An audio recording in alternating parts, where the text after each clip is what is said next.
மலைகளுக்குமான இயற்கைக்குமான எல்லாத்துக்குமா அரசியல் பண்றது நாம் தமிழர் கட்சி மட்டும்தான்.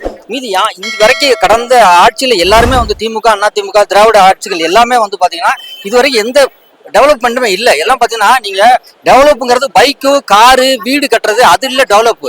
நீங்க பொருளாதார ரீதியா பெரிய லெவல்ல வளர்ச்சி அடைஞ்சிருக்கணும். அந்த மாதிரி அடைஞ்சிருக்காங்க பாத்தீங்கன்னா இல்ல. நீங்க வந்து பத்தி எல்லாமே வந்து அழிச்சிருக்காங்க. மலைகளை அழிச்சிட்டாங்க, மண்ணை ஆத்துமடெல்லாம் வாரிட்டாங்க, ஆறு செத்து போச்சு. ஆனா ஆறு பக்கத்துல குடியிருக்கிறவங்களும் ஆறால பாதிக்கப்பட்டவங்களுக்கும் தான் அந்த வலிய வேதனை தெரியும்.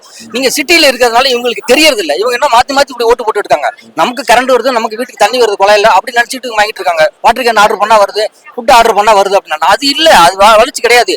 இது வந்து என்னன்னா கொஞ்சம் கொஞ்சமா புத்துநோய் மாதிரி. இன்னைக்கு அங்க அரிச்சிட்டு இருக்குல்ல, அங்க ஆத்து தண்ணி போயிடுச்சு இல்லையா, அங்க மலைகள் போயிடுச்சு இல்லையா, அதோட வேரியஸ் வந்து கொஞ்சம் கொஞ்சம் கொஞ்சம் கொஞ்சமா உங்களை அரிச்சுக்கிட்டே வரும். அரிச்சிட்டு வந்து நாளைக்கு எல்லாருமே பாதிக்கப்படுவாங்க. நீங்க உண்மையிலேயே வந்து நாம் தமிழருக்கு நீங்க ஓட்டு போடல, திமுகவுக்கும் அண்ணா திமுகவுக்கும் வாக்கு செலுத்துறீங்க, இல்ல வந்து இன்னொரு புதுசா ஒரு கட்சிக்கு நீங்க வாக்கு செலுத்துறீங்க அப்படின்னா தயவு செஞ்சு நான் ஒன்னே ஒண்ணு சொல்றது என்னன்னா, நீங்க குழந்தை பெத்துக்க தகுதி இல்லை. தயவு செஞ்சு குழந்தை பெத்துக்காதீங்க.